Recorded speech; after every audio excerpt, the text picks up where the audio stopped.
Greetings, welcome back. My name is Jeff Long.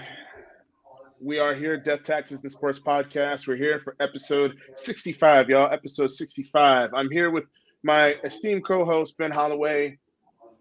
Gary the Legend Johnson will wake up from his nap. Up, and he is here now. Up, he is here. Right, I, perfect I just timing. gotta say, I feel like you gotta find a new joke. That one it's run its No, I'm course. gonna keep using it. Take I'm gonna keep using I it. don't know that. All No, right, just you do your because, thing, man. Do your just thing. because it pisses you off, I'm just going to keep doing it. And just like with Gary, I'm going to keep on talking about Von Miller.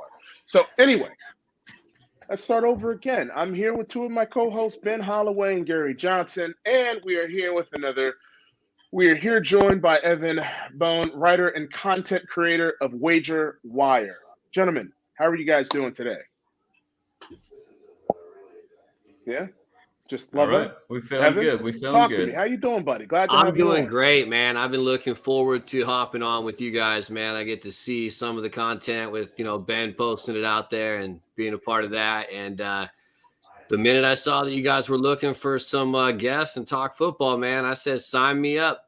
Hey, let's do it. And it's kind of, and it's just like for my computer, it's like on the right-hand side, we got you and me for the AFC West, and then we got, it's like a little division, little rivalries here today. So it's going to be a little bit trash talking, Evan, respectfully. So hope you're ready for it. As you already know, I think based on my rag comment, I'm good to go.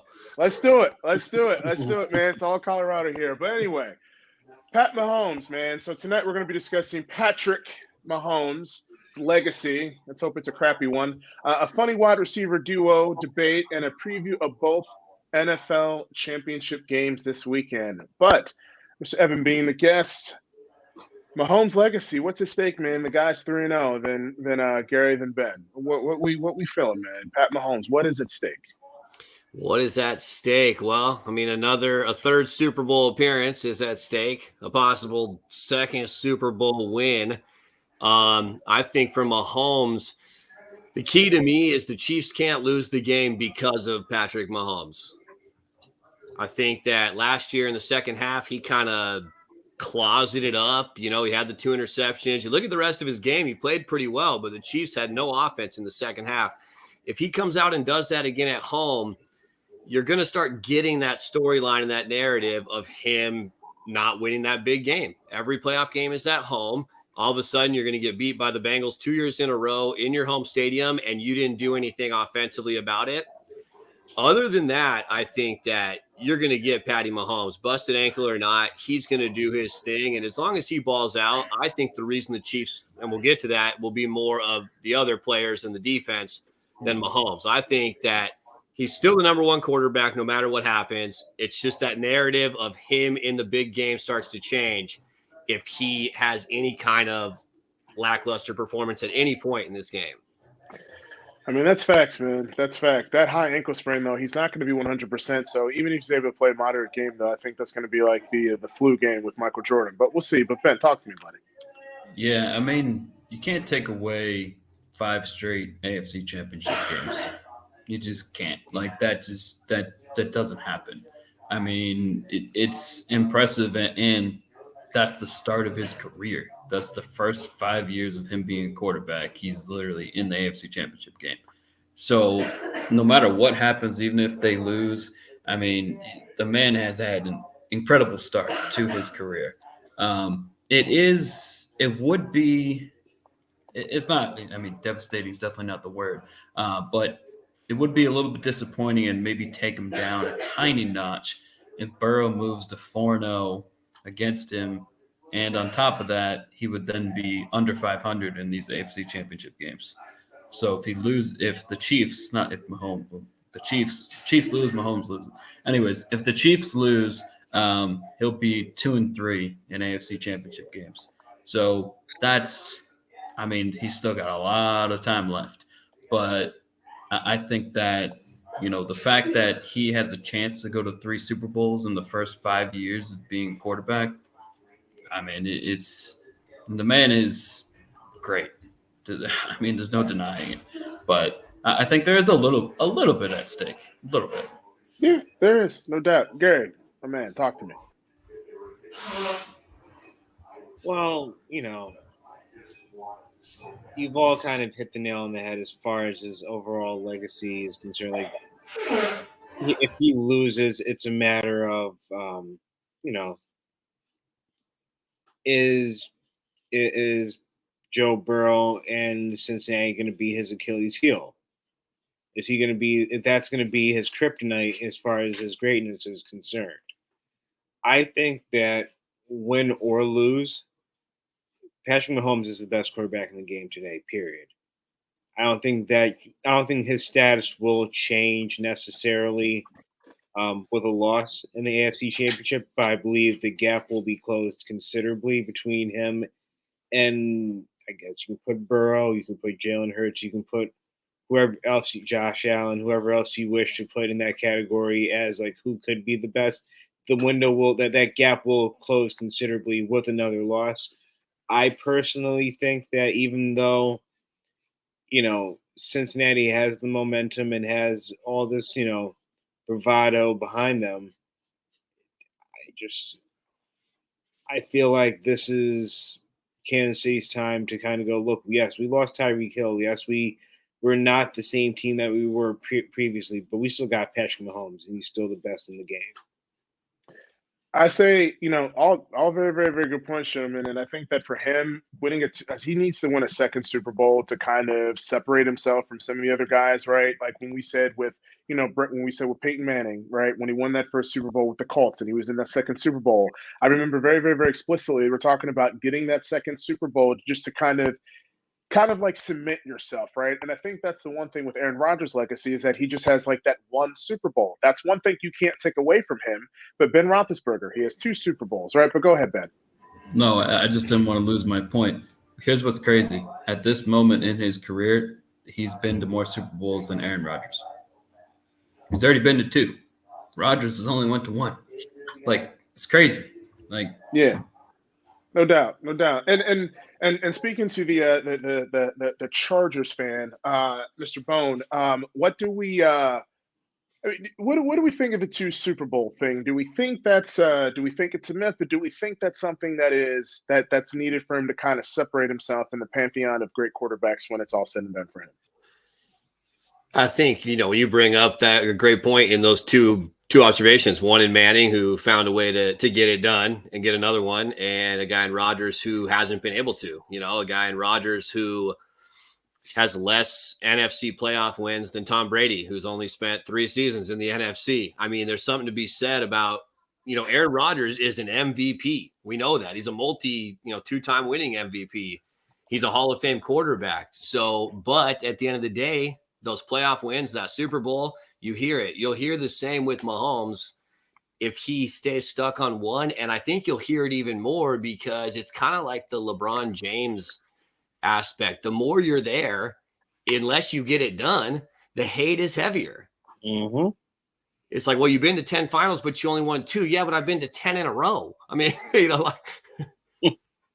so it comes with the territory, right? And so even more so for a guy like him, it's like, with greatness comes the hateness. So because he's there so much, I think even more for him, it's like you're with this great Hall of Fame coach, you're with this great team. Yeah, you lost Tyreek Hill, but they continue to put people around you. You got a Hall of Fame tight end, and you're the quarterback. So you're the guy like, Gary said, I mean, and I think Ben said too, Chiefs lose, Mahomes lose, team lose, quarterbacks lose. No, and for me, I look that's a very valid point you made, Evan. I think a second championship would separate him because we've talked about your Aaron Rodgers, your Drew Breeses, your all these great legendary quarterbacks that we put up on a pedestal that got to the dance one time. Won once, and never got. We look at Aaron Rodgers as such a great quarterback.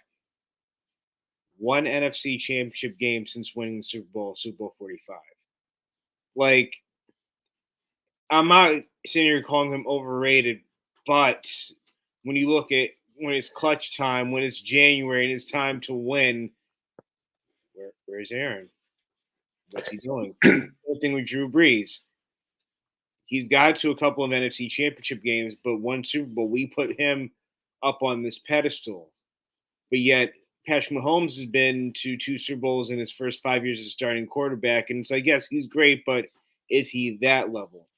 Getting to the dance one more time, win or lose, will put him at that level because his contemporaries, the best that we call, like the so-called best that we call in the game that we've seen play in our generation, have only been there one time, have only done it once.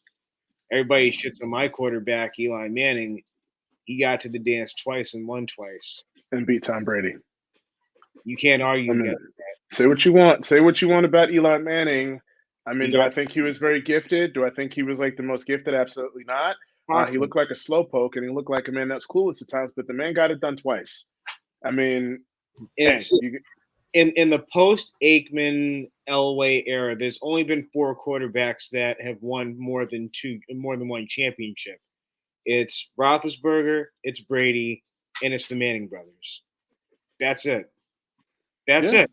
Yeah, no doubt. Mr. Bone, I feel like you got something you want to add real quick. It's kind of takes it off on a tangent to it, but it's like when we look at Eli Manning, and it's like no knock on him, but, especially that one year, that front 4 of that Giants defense was just the reason they won the game. But back to what I was saying about if the Chiefs lose, Mahomes loses, quarterbacks get the credit, they also get the hate. So, I mean, at what point to you guys, I'll say, like a Rodgers or any other quarterback, how much weight do you put in the fact that they didn't have maybe all those other pieces around them? Or does that not matter at all? I mean, the man had the best wide receiver in the league for like 5 years. There's my answer.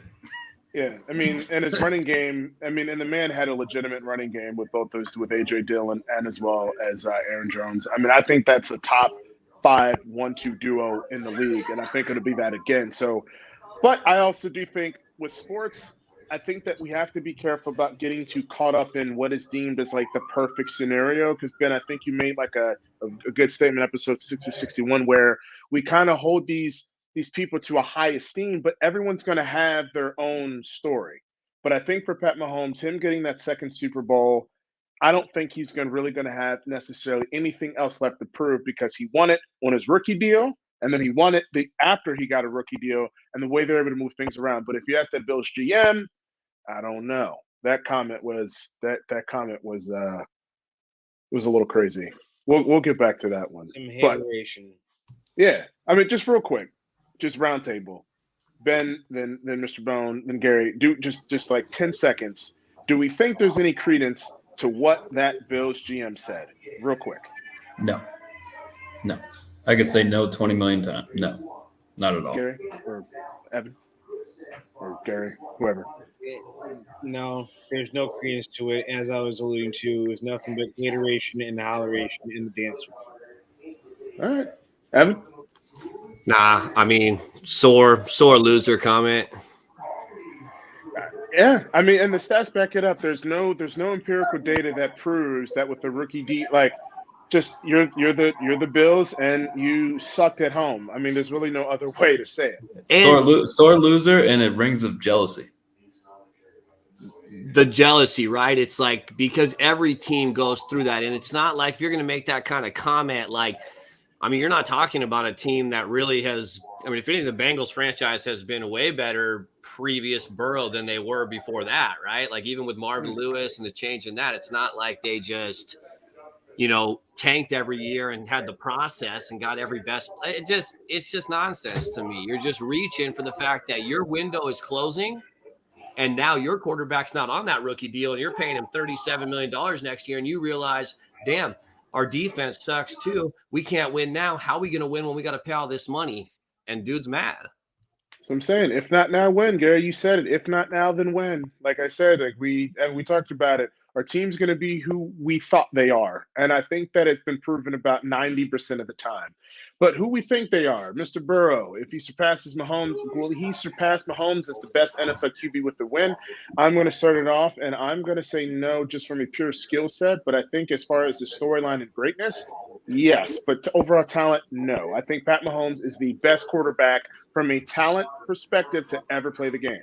He cannot win another Super Bowl. He is the best. I want to preface there's a difference between being the greatest of all time and being the best of all time. And I think Matt Mahomes is that dude. But Gary, man, talk to me. Do we think that he'll surpass Mahomes as the best quarterback if he wins, and then Ben, then Evan? Absolutely not. I think what it will be is more, as I alluded to before, that gap between where Mahomes and Josh and and Joe Burrow is now, like this gap is going to get a little bit closer. I by no means I think Patrick Mahomes he's going to be the perpetual MVP candidate. He's going to be that guy that he's going to be in the Brady seat for a while, in my opinion. I think he's going to be that seat where it's like his teams are going to be good regardless because of him more than them having any outstanding generational talents. They do have outstanding talent and they do have generational talent, but they're getting older too. You know what I'm saying? So I look at it as Joe Burrow will be up there. Patrick Mahomes will have a legitimate rival in Joe Burrow if the Bengals are able to pull this off and go to the Super Bowl for the second straight year and beating Kansas City and Arrowhead. True. Ben? Yeah, I think that. I mean, I think we're going to be unanimous here. Burrow will. I would say probably I would put him at 2, which I don't think that I have him there now. But I think what the win would do is I think he would surpass Josh Allen, not necessarily on talent, but dude wins. Like if he's winning playoff games and he's going to Super Bowls, like Josh Allen's not. Like to me, that gives him a little bit from a athleticism and talent perspective. Josh Allen would be the second behind Mahomes, but he hasn't performed in the playoffs necessarily. So I think Burrow would for me would take that number 2 spot. But yeah, Mahomes is special. He's generational. They don't come Yeah. around. Like they just don't. I mean, Burrow, give him all the credit in the world if he wins. Be 4-0 against him, but doesn't make him better. And Evan, before you go, I think the top 3, at least my top 3, just from pure skill set, I bet 3 best quarterbacks. I mean, honestly, I'm gonna have to say John Elway. Well, honestly, John Elway, Joe Montana, Aaron Rodgers, and Pat Mahomes. Just from a pure skill set standpoint, ability, accuracy, being able to run outside the pocket and throwing the deep ball accurately. I think those are probably 4 of the best to ever do it. You have Bart Starr, you have Frank Tarkenton up there, but man, I mean, Pat Mahomes is something special. But go ahead, Evan. Yeah, Pat Mahomes, I mean, like you said, as just being the best player with the skill set, the ability, all the things he can do, but then also parlaying that into actually statistically doing it and winning the games, he does the best of both of those. And that's what we're seeing with like Josh Allen is, yeah, there's not a thing he can't do on the football field, but turning that into winning football games and being a smart quarterback and making the right plays, he's faltering there. And in between that, you have a Joe Burrow. He maybe doesn't have the playmaking ability that Mahomes and Allen has, but as far as a guy in the pocket against the blitz, not making mistakes, beautiful throws, winning games, Joe Burrow's that man. And I don't think anything he does will pass Mahomes. I think even as we go here, even if Burrow keeps winning more games and the Bengals win more than the Chiefs, as an individual player, I don't think he ever passes Mahomes at all. Maybe accolades wise when the career's over, if you look at Super Bowl wins or things like that. But as the best player and overall best quarterback and what they can do, that's Mahomes to lose. But I do put Burrow ahead of Allen as of now. Okay, no, that's fair. And I think that, like, when you talk about like the barometer, Ben, I want to get your thoughts on this, and then everyone else feel free to chime in, though. I think when you look at the barometer, I think that the head-to-head matchup is not the only like barometer when it comes to who's better than who. I still think that Joe Burrow, the Bengals have been a horrifically streaky team, and they're not always the most consistent, right? When they're clicking, they're unstoppable. But I feel with Pat Mahomes at Kansas City, they might have a little bit of hiccups in there, but they've been relatively more consistent over the course of his career. And you also have to remember Joe Burrow did have that knee injury. So I don't know. I just think we can't get too caught up on, the 4-0. Yes, that's going to be one thing, but just over the lifespan of both careers, I still think Pat Mahomes has definitely been the more consistent. Ben, I'm just curious your thoughts, especially, and everyone else, feel free to chime in. What do you think? Yeah, I mean, let's be honest. Right now, he's 3-0, and the 3 wins are all by a field goal. So it ain't like he's running them and winning by 14 points or anything like that. And we've talked about it many times. Football is a team game. Quarterback, can win the game with a drive, or in my case, Dak can lose the game like he just did. but yeah, I just if Burrow goes to 4-0, who's to say that down the road, even 10 years from now, given they're both healthy, don't we think that would even up a little bit? Who's to say it wouldn't be like maybe, I don't know, 7-4 in Burrow's favor, let's say? Because if he gets to 4-0, he'd probably still always be ahead. But I mean, yeah it's not just, I mean, that's real. Anybody else want to jump in kind of before we get to our friend, Mr. Travis Kelsey girl? No? I'll just say real quick on that, just like I was saying about Mahomes, it's like he's not really – he had a bad second half in that game last year, the championship round, but he's not the guy that's losing the game. They're losing close games to a team that seems to kind of have their number. But as far as it goes, I mean, and if it doesn't even up down the road, maybe Burrow just has his number, for the next couple of years. I think that's a whole just separate conversation of who's still the better individual quarterback. Just like what you were saying about Aaron Rodgers. Like Gary said, he's not clutch, but you look at the talent and what that guy could do with a football over the last 13 years. He's amazing. Yeah. I mean, 4 MVPs. I mean, I think that we sometimes, and all I'm going to say is before we get to this preview AFC Championship game is, I think outside of here, I always tell sports fans and Twitter and everything, we got to look at the whole totality of someone's career, and we have to look at all the facts. We can't get too picky and be selective about, head-to-head. We could talk about head-to-head matchups, but unless you're Tom Brady, everyone is, even Tom Brady, who's the greatest of all time, still has 3 Super Bowl losses and 2 against Eli Manning. Those are still things that could be a knock on him, right? But everyone's going to have kind of like their own little thing. LeBron, top 5 player. No, he is a top 5 player of all time, but the man has 6 finals losses. So it really depends on how you look at it. So preview AFC Championship game. Gary, I'm really curious about this, and Evan and Ben. Wait, go ahead, Ben. No, I was just going to say I'm a little bit excited to talk to Kelsey. We can make it pretty quick, but I just didn't want to skip over that.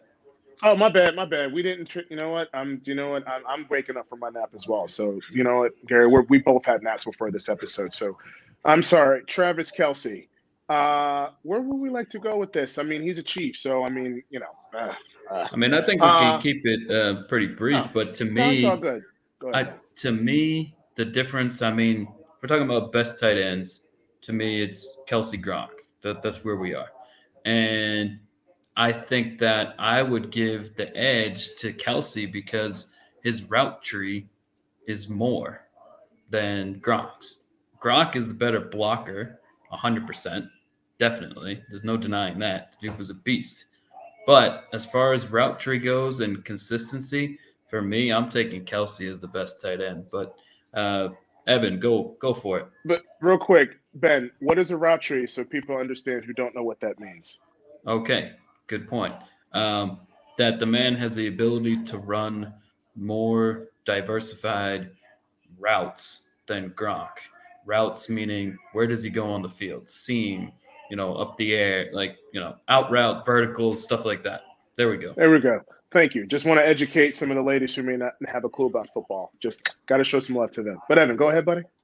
Right. We got people out here looking for like tree races on YouTube or something. So, I mean. We like to educate. We're an informative show. We like to inform the people. For the people, by the people, death, taxes, and sports. But go ahead, Evan. There we go. I'm going to just kind of pose a question back to Ben based on that kind of route tree. How much of that is the way that he's used, though, and the way that the Patriots used Gronk? I think he's froze. Ben? What was the question? I was saying on the route tree and route running, how much of that, though, do you put the emphasis on the way the Chiefs use him as opposed to the way the Patriots used him? And because of that, when they're individually slated against each other, I mean, is that just not Gronk because of that, or? Yeah, I mean that's a fair point. The offenses were different and they were asked to do different things. And as pass catchers, they dominated in their own ways. That's a fair point, but for me, I'm taking Kelsey just because of the consistency, and he's gotten some injuries, but they've all been really minor. So to me, that's got to play a factor too. Gronk, we know, was hurt almost every year. The wind will blow and he'll fall. Yeah, no argument there. So no, and I just kind of wondered your take on that, on the fact that they were using, we know, like you brought up the blocking, and Gronk was, I mean, if we're talking the whole body of work and also what they can do on the field, I just feel like Gronk was a little held back by always being in the blocking game. And I remember one year against the Chargers, man, I don't even think he had a catch in the playoff game, but they just ran the ball behind Gronk, not the offensive line, but behind Gronk. And adding that element in, plus I don't think anybody could ever stop Gronk one-on-one. Hasn't happened to Kelsey much. I mean, Kelsey is a monster, and and I know as Charger and Bronco fans that he's a killer, and he's killed the Chargers plenty of times. And what that guy does on a football field, running routes, catching the ball, being a wide receiver, his downhill speed, his moves, bar none. But there has been weeks like a Stephon Gilmore has locked him up. I don't think there's ever been a guy that could lock Gronk up one-on-one given the opportunity. And so I think talent-wise and everything, I go Gronk. But statistically, Kelsey is just a monster. Gary? Someone looking at like the greatest tight ends of all time, you gotta throw in there Tony Gonzalez, you gotta throw in there Antonio Gates, you gotta throw in there Jason Witten, you gotta throw in there Mike Ditka, Shannon Sharp. You gotta throw in there Shannon Sharp. I was getting to him next, Jeff. I was gonna show him love as well.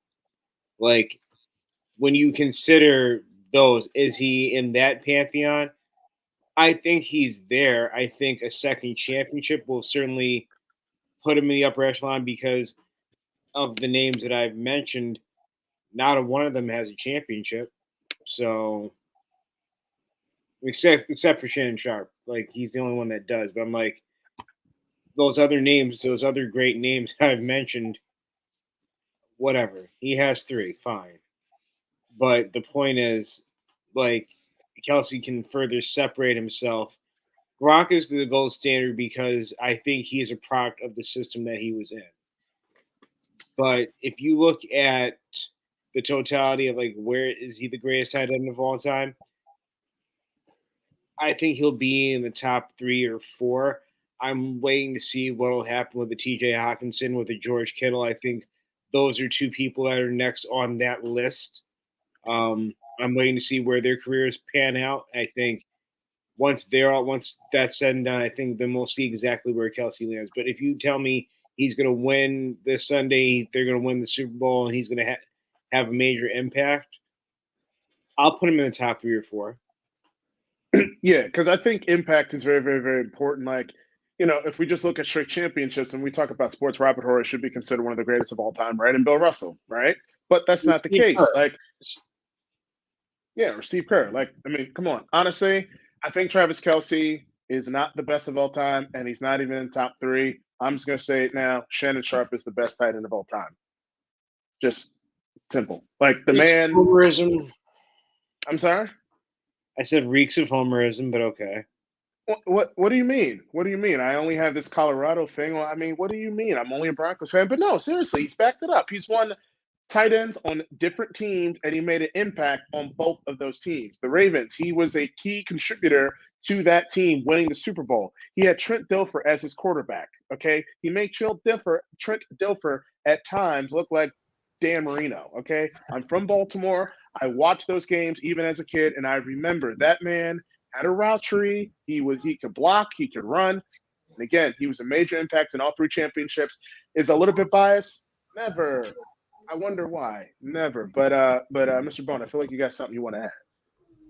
I just wanted to know if he was like 1A behind Antonio Gates or if he was like 1-1. Antonio Gates is up there, man. I mean, like, honestly, like he's in the top 10.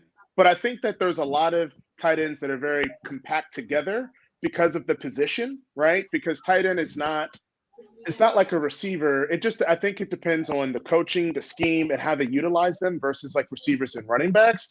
But I think Antonio Gates, if you just take away the accolades and you look at it pure raw talent ability, Antonio Gates is up there. I mean, the man is 6'5", 250, and can run a sub-4 640. I mean, there's not a lot of tight ends that, even though he was a Charger, I will give him some credit. Go ahead, Ben. I was just gonna say, he was a Division I basketball player as well. So I mean, hey, I'm very athletic man. Very athletic. Hey, they made a deep. I think his Kent State team made a deep run into the tourney his senior year, and he was an impact player on the basketball court too. But yeah, turned tight ends. Those guys. Tony Gonzalez was a basketball player too. I mean, hey, look, much respect to him.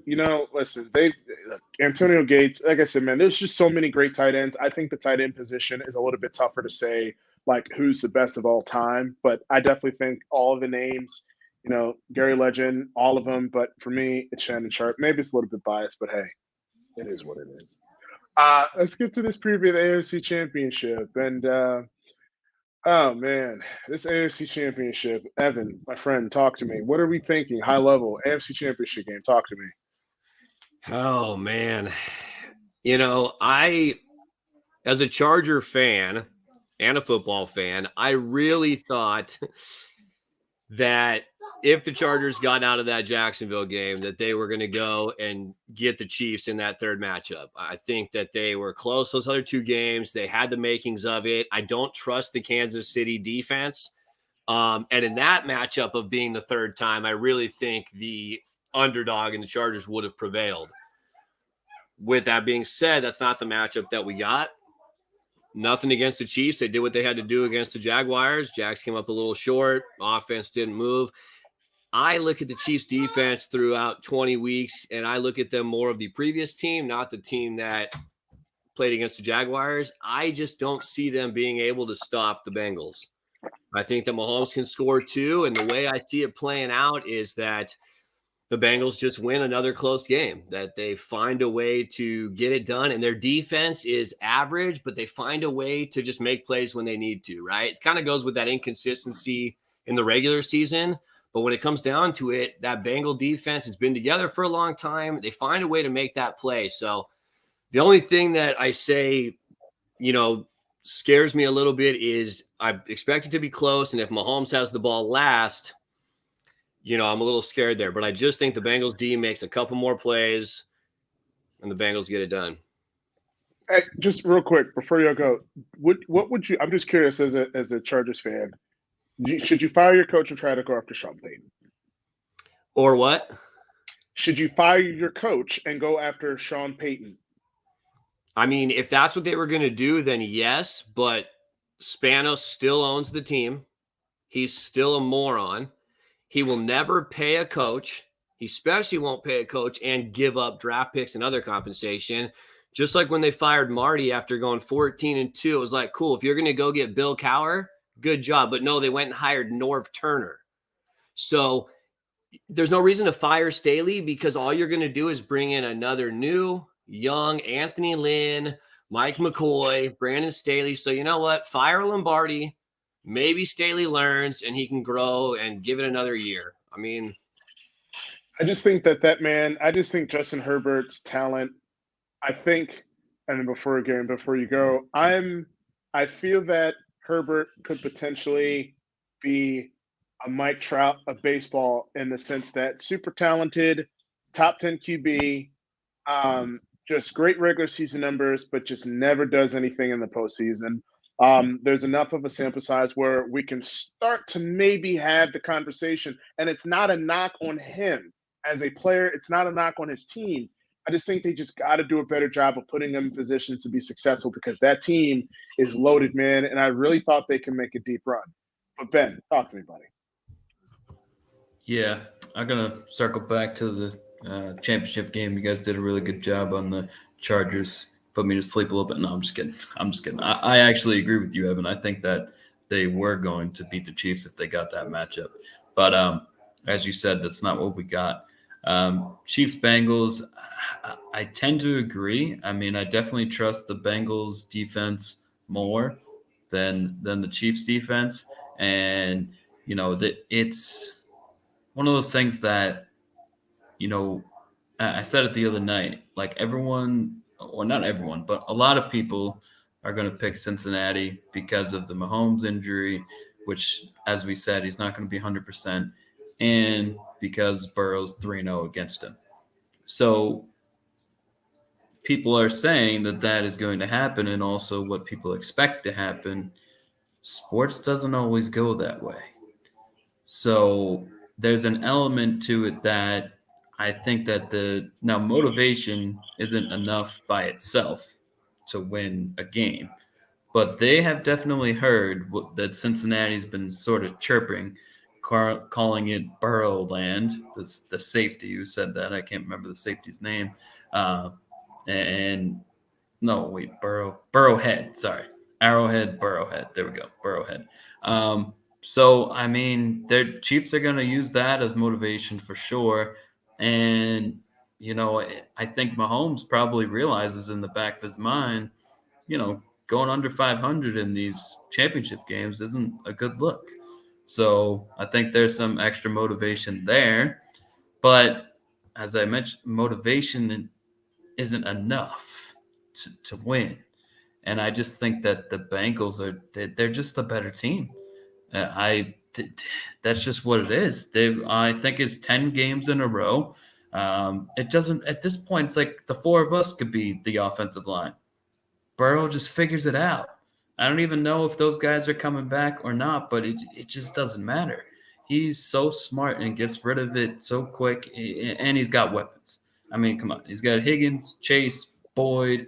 He's got a Pro Bowl running back, Joe Mixon, good backup running back. Like it's just, I just think the Bengals are the better team, and I just think that they should be favored.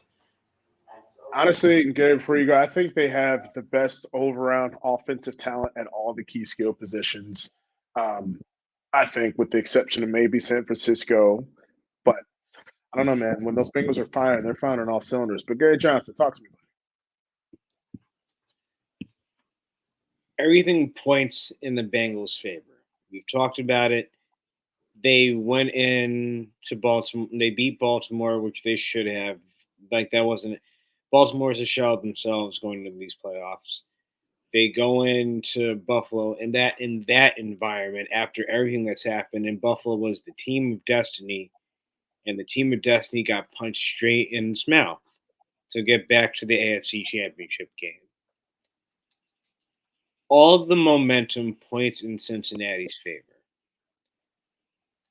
However, everybody's made such a deal about him being about Cincinnati, specifically Joe Burrow being 3-0 versus the Chiefs and Patrick Mahomes, and the wins coming in Arrowhead and now being called Burrowhead and all that. Something tells me that it's going to bite Cincinnati in the ass at the worst possible time.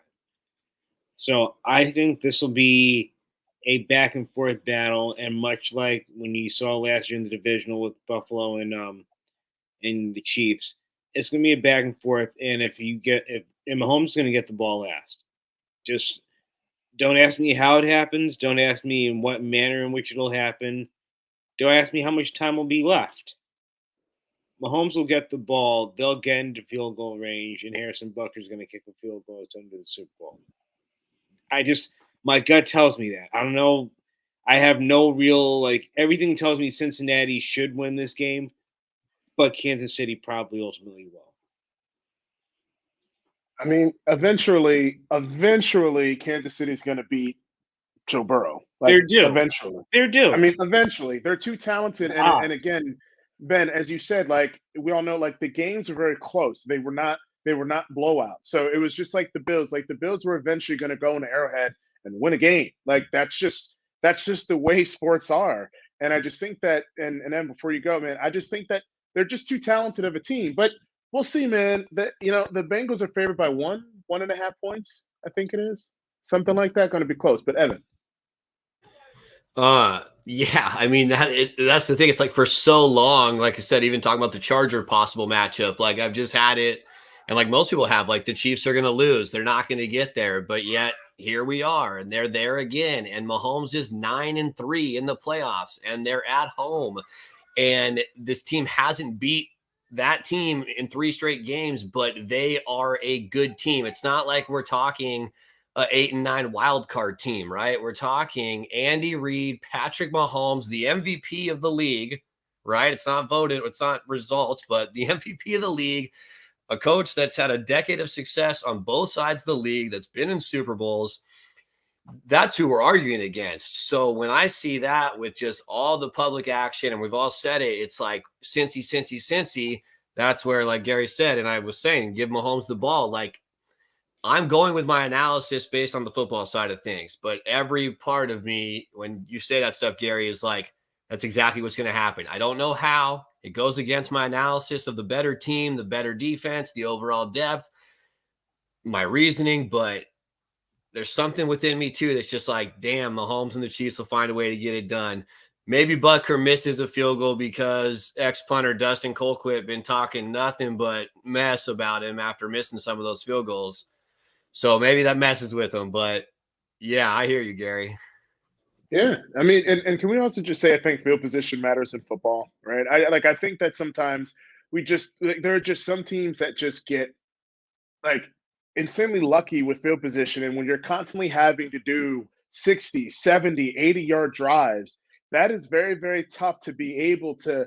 I mean, man, so I think field position and special teams is going to be very, very, very vital in this game. And I think that whoever wins the special teams battle is going to win the game because I think the margins of this is like the airline industry. The profit margins are very slim. The margin for error in this game is very, very, very slim. So that's what makes this game to be very, very, very exciting. But let's kind of go keep this thing going just for the sake of time, man. So talk to me, Gary, then Ben, then Evan. So like given the choice, do we think the 49ers, which like the defense of the 49ers or Philly, what you want for the next 2 to 3 years? A very, very, very good question. I've been looking forward to this one. So gentlemen, talk to me. I mean, yeah, that is a hell of a question, which strictly off of them being slightly younger, I'm going to lean towards the 49ers defense. I think the Eagles have plenty of seasoned veterans and they have a good mix of young players and seasoned veterans. But I think the balance is more seasoned veterans than young players versus 49ers. Like they just have like Bosa and a whole bunch of like beasts in their defense, and I just think like I think they're criminally underrated when especially coming into this matchup with Philly. I think they're going to be the team that really gives Jalen Hurts a real run for his money. I think this will be. I think a win on Sunday will kind of put San Francisco in that defense. It'll push them into that upper echelon, into that like we'll talk about this defense 5, 10, 15 years down the line, the way that we talk about, say, the Giants defense of like Michael Strahan and Osi Umenyiora and that group and the Legion of Boom and, the no-fly zone and all these different, defenses that we talk about to this point.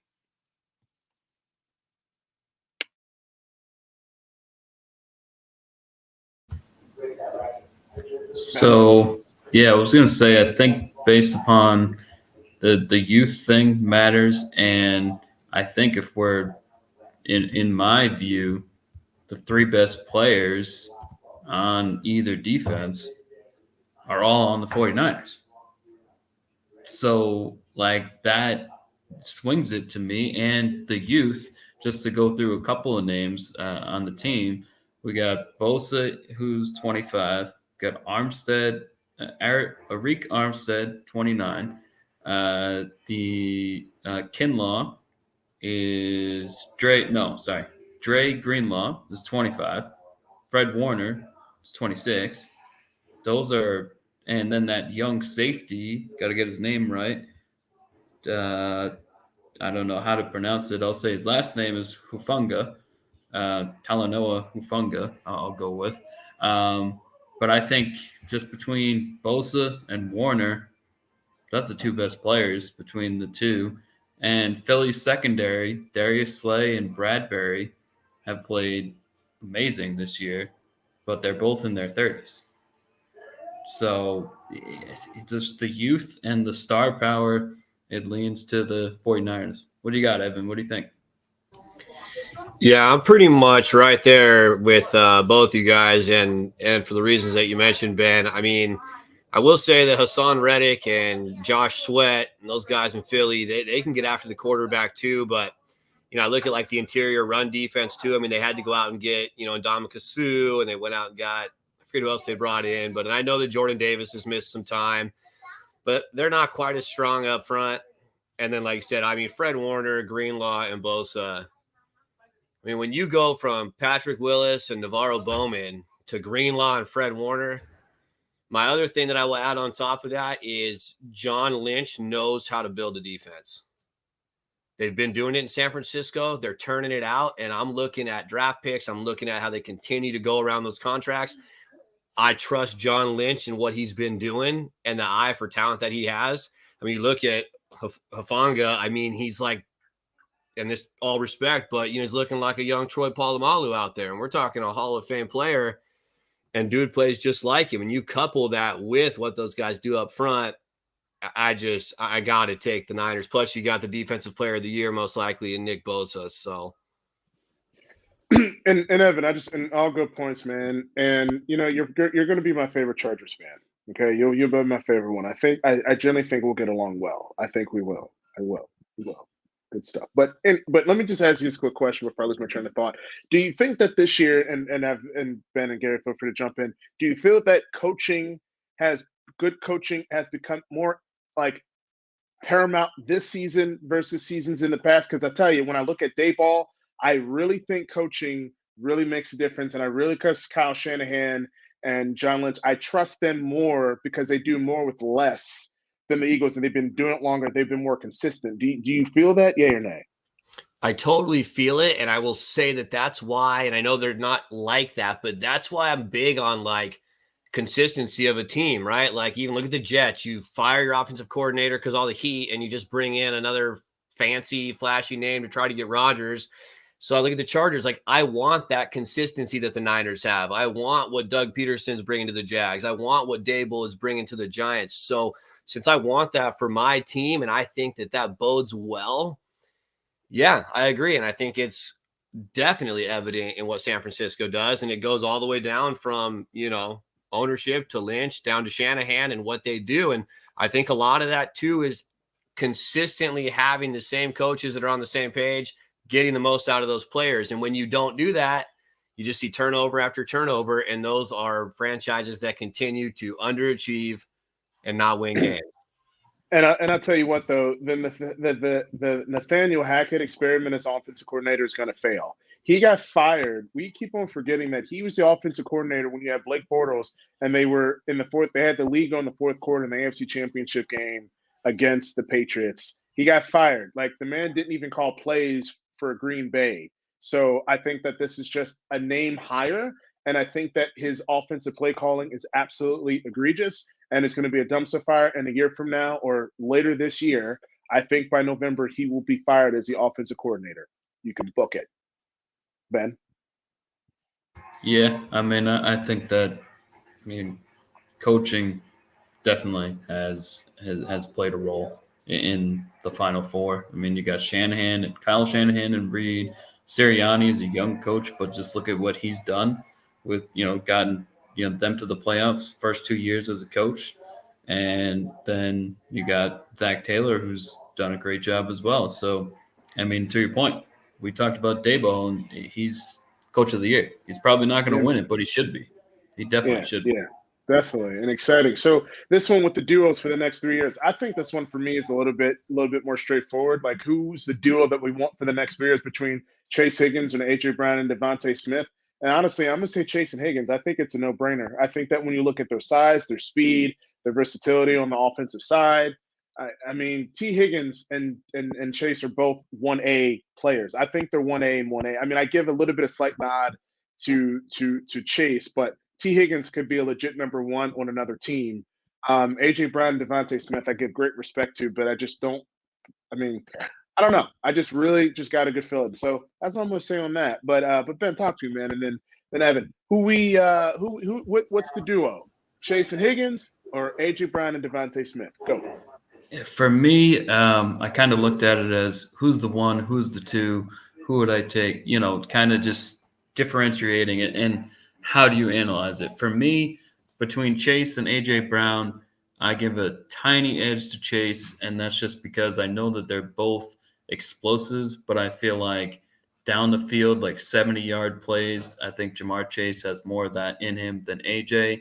So just that big playability to me, and he's a little bit younger. They're both young. But out of the top dogs, I think I would take Chase. And then, Higgins and DeVonta Smith, I don't know. I couldn't really differentiate much between the two. But I do respect, both of them. This is a great question. Any team would be happy with these duos. Let's just be 100% clear. These are two really, really good duos for wide receivers. But I lean towards Cincinnati just because I think the big play capability of Chase a little bit over AJ. That's where I'm at. Yeah, that's facts. Gary? I agree with Ben. I'm going with the Cincinnati. I'm going with Higgins and Jamar Chase. I think only because they're the only duo that has a third weapon that could be a real trio, and that's Tyler Boyd. I think we don't give him the same love, but it's like, no, he's really one of the best slot receivers in the game, and nobody really talks about that. I think because of the strength of having that third and I think that Joe Burrow is the better arm than Jalen Hurts. I'm leaning towards Cincinnati strictly off of those two reasons alone. Okay. It's fair. Evan? Yeah, I was going to bring up that point as well, Gary. The quarterback, I trust, right now, I just trust Burrow with those guys and what they've done together more than I trust Jalen Hurts. Hurts is having an amazing season, but the chemistry that's there, I like it. I say Chase and Higgins. I think Chase is number one, so I want Chase. So because I want Chase, give me Higgins, but also, and it's more just kind of a gut thing and maybe part of a fantasy thing too, T. Higgins might be my favorite receiver in the league. So there's just a personal bias of like, I love that dude. I just think he's a baller. And I just think like when he doesn't ball out, it's just the game plan doesn't go that way, but he can be the guy any given time. Now, is he Jamar Chase? No. But he's T. Higgins, and T. Higgins to me is a 1A, not a 2. That's all I would say. But I will say with Philadelphia, I think losing Dallas Goedert for a lot of the year, AJ and DeVonta still put up massive numbers. When Goddard's out there, that gives them that kind of number 3 guy because they don't have it in a receiver. And that's what I think makes them even tougher. And that's why they're even back to kind of what they were, right? That well-oiled machine. Goddard out there helps. I don't care if he's just a decoy, right? But with all that said, yeah, I'm going Chase and Higgins. And just real quick before we get to NFC Championship, when fantasy football, just for like 30 seconds, can we say that the age of drafting a running back in the first round is over now, and we're all going to go receiver first round? Yay, nay? Evan? Yes, I took in 4 of my 5 drafts. I did 2 wide receivers on my 2 picks.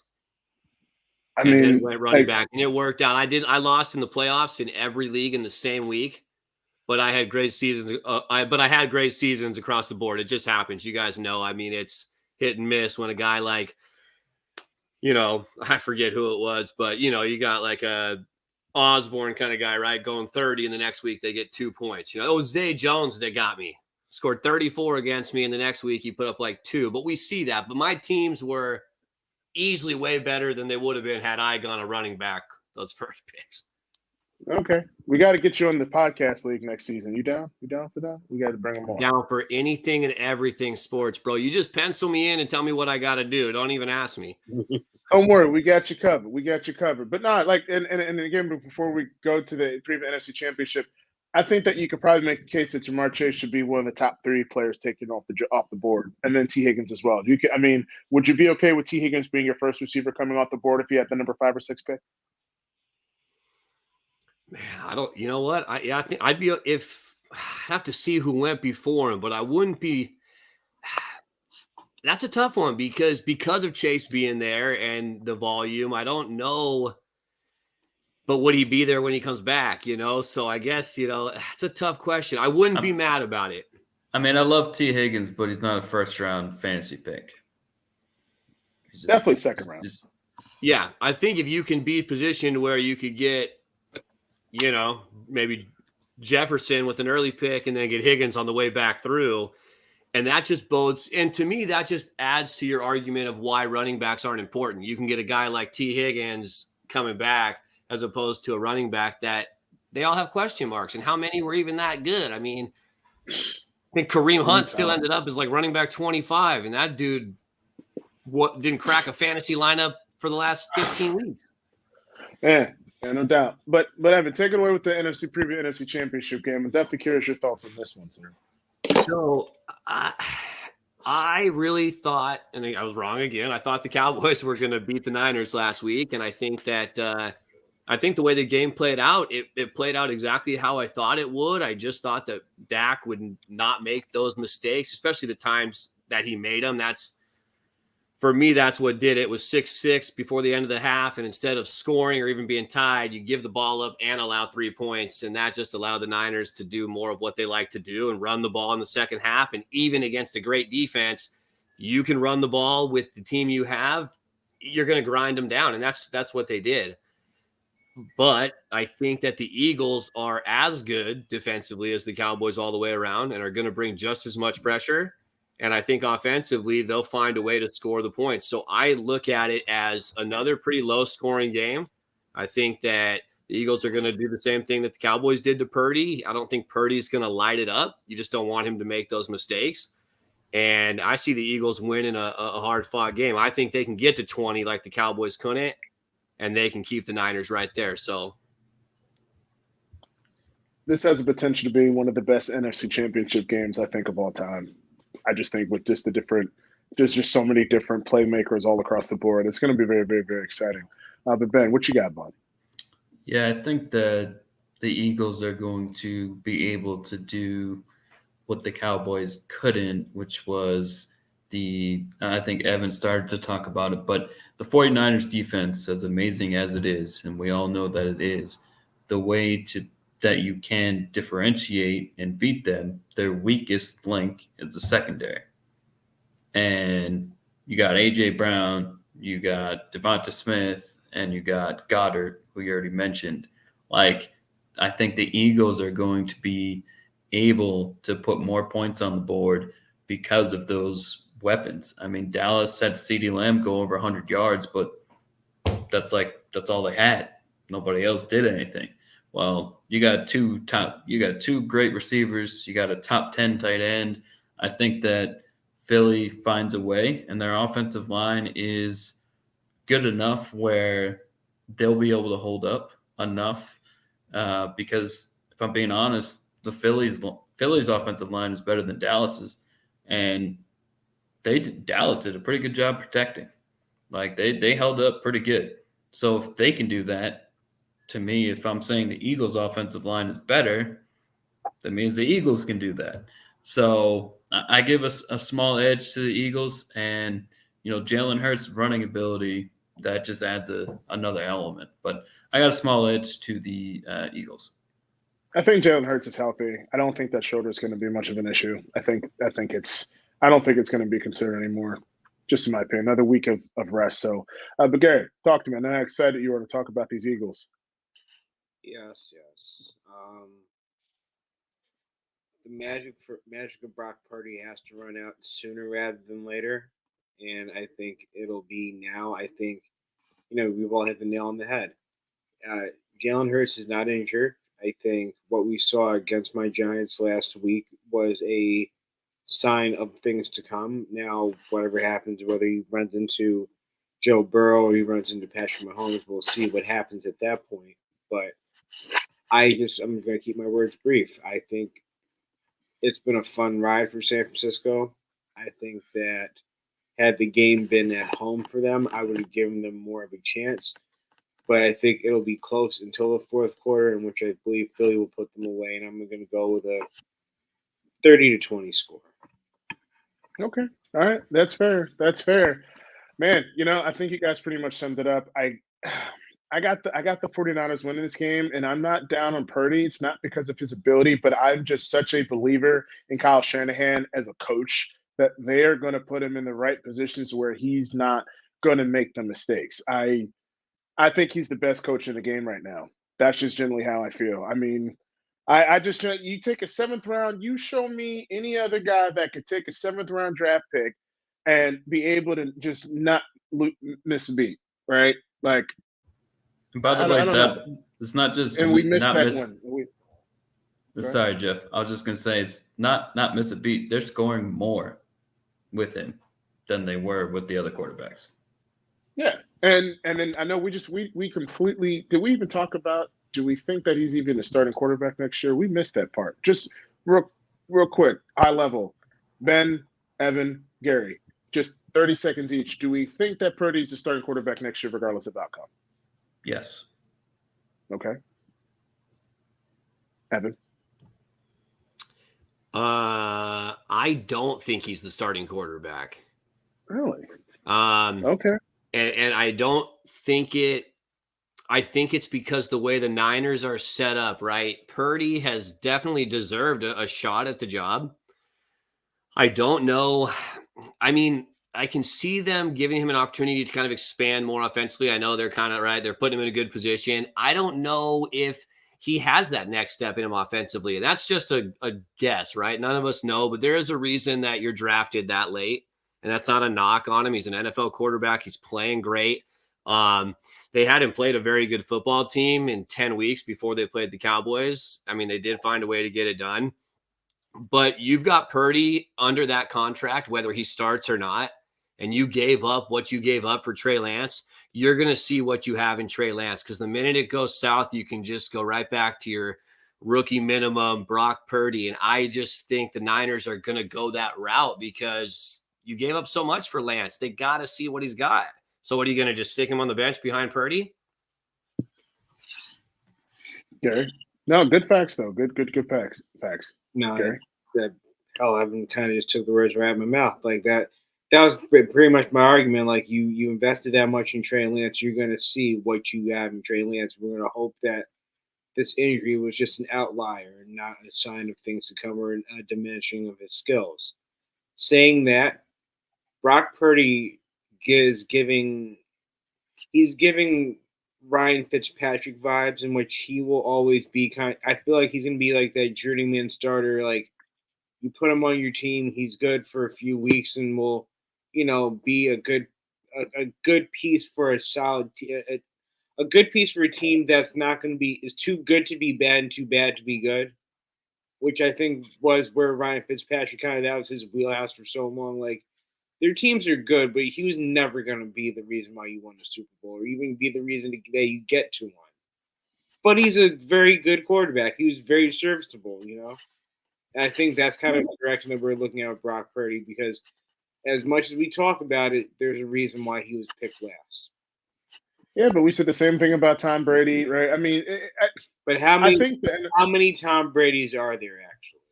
I'm not saying he's going to be a Tom Brady, but I just think that it is too soon to say that he's not going to be the starter, right? I mean, Trey Lance, I don't know, man. I just think that Brock Purdy played 4 years at Iowa State, and I think that speaks for something. Experience, he's played a lot of football, where Trey Lance played 1 AA in 1 season.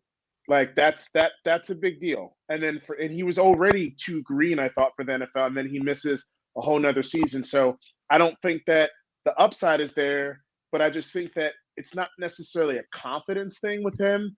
But I just think that he's just, I don't know. He's just too green for me. I mean, I don't know. But hey, I'm not a 49ers fan. We'll bring Gina on sometime. Hi, Gina, if you're watching. We'll bring Gina on, and we'll see what she says. We'll see. We'll see. But man, our friend, Mr. Evan Bone, would you like to give a shout out and tell the people, our liberal listeners, what it is that you do, your all your good stuff that you're doing? Well, first off, thank you guys for having me on, man. It was a great time. So I appreciate that. Thank you. And everybody that's listening, thank you guys as well. So Twitter, SoCal Ball Nerd is my handle on Twitter. You can find me there. Wagerwire.com. If you are not familiar, head to the website, plug your email in. It's a new way of betting, if you will. There's an app being released here, hopefully in the next couple of weeks. It's kind of a betting app with the stock market combined. So you're able to like place a bet, but then you could sell that bet, like if it's a future, or you could, back somebody's bet, or you could buy like 10% of it. So, say you had the Niners at plus 1,000 when the year started. Well, they're now, I think going into last week, they were plus 200. You could sell that, make your money, make extra money. Then it doesn't matter if they win to you, right? Okay. So cool little thing there, working on that. I do articles. We do our Twitter spaces. You'll catch me on some different podcasts with people. But for the most part, man, right now, I'm just floating around Twitter doing that with those guys. You see my articles on wagerwire.com. You'll see me throwing out some, bets on my page for the NBA, football parlays. I more fun than an expert on that, if you will. If anybody bets, do your research. Don't just tail somebody. You still got to make it make sense for you, or don't place the bet. But that's about it. So, anybody that's interested in talking to me, man, you find me on Twitter, shoot me a message. I'm always down. Hey, sounds good, man. We definitely have to bring you back on, Ben. Let's bring her back on for a 1 year special, man. I like this guy's flow here, man. Knows his stuff. I also want to say that Todd Helton should be in the Hall of Fame, and that's not, that's the only good thing you get out of me for Denver sports, all right? There you go. But I'm actually a Yankees fan, but I just spent a lot of time in Colorado. But no, Todd Helton, no, one of my favorite players. Definitely should be in there. But no, man. But hey, Evan, man, glad to have you on board. Ben Holloway, Gary the Legend John. Oh, man. Hey, we need your boy Fernando Tatis to get his life together, man, because that dude is just. Even when he comes back from a suspension, he's not even he still can't play because of a wrist injury. It's always something with the guy. But anywho, that's a wrap for tonight's episode, folks. We want to thank all of our supporters. Stay tuned for our next episode. Cheers until next time, and always hail Von Miller. I'll tell y'all, take care now. You hear?